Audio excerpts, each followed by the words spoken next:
안녕하세요. 아주 작은 습관의 힘 2월 8일입니다. 자, 오늘은 보장 분석 마지막 시간으로 여러분들께 최근에 방송이나 홈쇼핑 그리고 GA에서 좀 많이 판매하고 있는 치매 보험에 대해서 한번 이야기를 해보고자 합니다. 우선 치매 보험에 대해서 이야기를 드리기 전에 우리 회사에서 판매하고 있는 간병보험과 바로 이 치매보험 그리고 국가에서 운영하고 있는 장기요양법에 의한 장기요양 등급은 어떻게 다른 점이 있는지에 대해서 한번 설명을 드려보도록 할게요. 자, 먼저 우리가 그 4대 보험료에서 의무적으로 납부하고 있는 건강보험료에는 여러분들 잘 보시면 장기요양보험료가 포함이 되어 있습니다. 자, 그러면 이 장기요양 보험료는 우리가 왜 내고 나라에서 말하고 있는 장기요양은 어떠한 상태인지를 건강보험공단 홈페이지에서 확인해 볼 수가 있는데요. 먼저 장기요양에 대한 정의를 한번 말씀드리면 나라에서는 65세 이상 혹은 65세 미만이지만 노인성 질병을 가진 사람으로 대상자를 선정을 하고 있습니다. 자, 그러면 노인성 질병이란 거는 어떤 것이냐?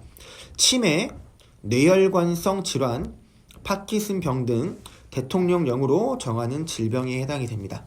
자, 지금 잠깐 얘기 들으셨지만 나라에서 장기 요양 등급이라는 걸 통해서 치매 상태일 때 치매를 노인성 질병으로 해놨기 때문에 치매 상태일 때 장기 요양 등급으로 판정받아서 혜택을 볼 수 있구나 라는 생각이 먼저 드실 겁니다. 자, 그러면 도대체 이 장기 요양 등급은 어떠한 등급, 어떻게 이루어져 있는지 한번 말씀을 들어보겠습니다. 자, 장기 요양 등급은 총 5가지 등급으로 나눠볼 수가 있고요. 마지막으로 인지 지원 등급 해서 5개 등급 플러스 인지 지원 등급 해서 총 6가지로 구분이 되어 있습니다.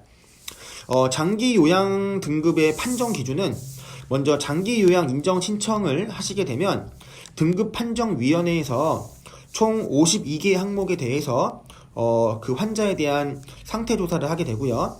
그 결과를 국민건강보험공단에 송부함으로써 그 보험자가 장기요양 혜택을 볼 수 있는지 없는지를 이제 결정하게 됩니다.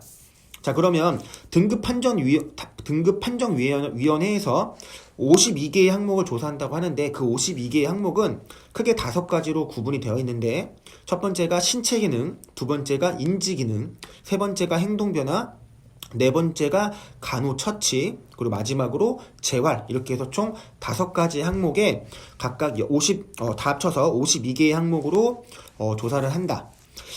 신체기능 항목만 좀 보겠습니다. 신체기능 항목이 총 12가지로 나눠져 있는데 옷을 벗거나 입기, 그리고 세수하기, 양치질하기, 식사하기, 목욕하기, 체위 변경하기, 일어났다 앉기, 옮겨 앉기, 방 밖으로 나오기, 화장실 사용하기, 대변 조절하기, 소변 조절하기로 나눠져 있습니다.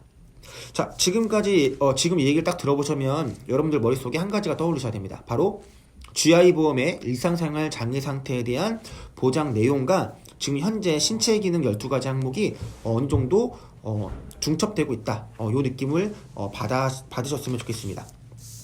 자, 그러면 총 52가지 항목으로 조사를 해서 등급을 나누게 되는데 52개의 항목을 100점 만점으로 해서 95점 이상인 사람은 1등급, 75점 이상인 사람이 2등급, 60점이 3등급, 51점이 4등급, 45점이 5등급, 그리고 45점 미만자가 인지지원 등급으로 나눠져 있습니다. 자, 그런데 5등급과 인지지원 등급 같은 경우는 치매 환자인 경우에만 판정을 받을 수가 있습니다. 자, 그러면 여러분도 이렇게 생각해 볼 거예요. 보험사에서 나라에서 건강보험이라는 걸 통해서 우리가 의료보험 혜택을 보고 있는데 실비보험이 왜 필요할까요? 네, 바로 건강보험에서 해줄 수 없는 부분들에 대해서 실비보험이 서포트를 해주고 있는 거죠. 자, 그러면 우리가 지금 판매하고 있는 간병보험 혹은 치매보험은 장기요양 등급을 통해서 4대 보험을 가입하고 계신 고객님 같은 경우는 대다수의 사람들이 바로 치매가 걸리든 혹은 내가 간병 상태가 하게 되든 바로 이 나라에서 건강보험 혜택을 장기요양 등급을 통해서 받을 수가 있는 건데 그것만으로는 충분하게 재원 마련이 충분하지 않기 때문에 민간보험사에서 추가적으로 치매 혹은 간병에 대한 상태를 보장받기 위해서 가입을 하고 있다. 이렇게 생각해 보시면 정리해 보시면 좋을 것 같습니다. 자, 그러면 다시 돌아와서 일상생활 우리 회사에서 판매하고 있는 간병보험의 정의는 중증 치매 상태와 그리고 일상생활 장애 상태로 나누어져 있습니다. 그러면 일상생활 장애 상태는 어떠한 상태를 이야기할까요?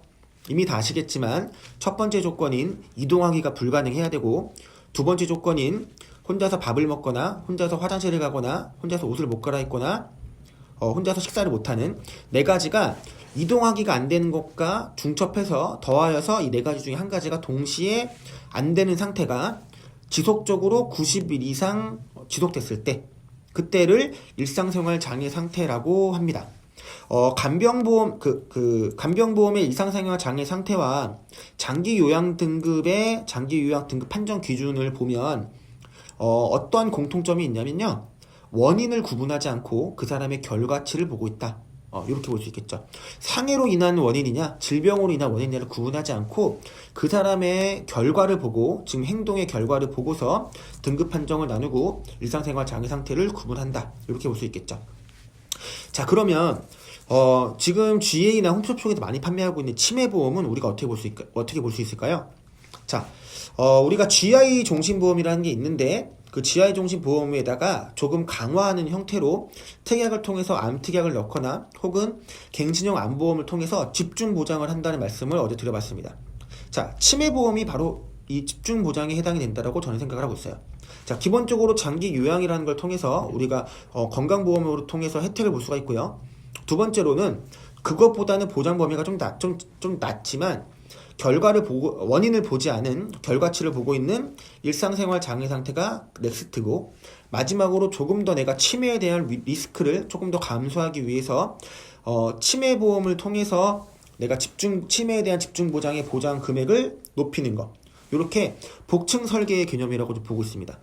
자, 그런데 치매보험이 이렇게 집중보장, 어떤 특정한 질병에 대해서 내가 집중적으로 강화시킨다는 형태가 아니라 경증도 보장을 한다, 중증도도 보장을 한다는 이유로 치매보험을 가입하는 거는 저는 글쎄요, 캡처 마크를 좀 보냅니다.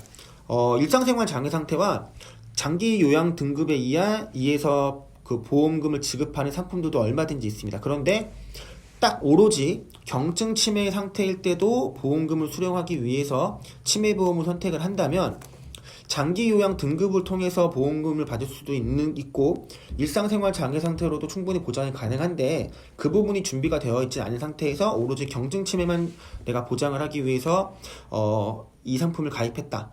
이 부분은 조금 보장의 범위를 생각하지 못하고 내 보장을 세팅한 게 아닌가, 전 이렇게 좀 생각을 하고 있습니다. 자, 그래서 여러분들께서 반드시 장기 요양 등급에 대한 스터디를 꼭 해주시는 것을 요청을 드리고요. 그리고 일상생활 장애 상태와 비교했을 때 장기 요양 등급은 어떤 점이 다른지 한번 더 공부해 보시고, 그리고 나서 지금 타사에서 판매하고 있는 치매보험에 대해서도 내가 어떠한 가치관을 가지면 좋을지 고민해 보시면 여러분들의 보장 분석에 대한 퀄리티가 더 높아질 거라고 생각이 됩니다. 자, 이상 마치겠습니다. 감사합니다.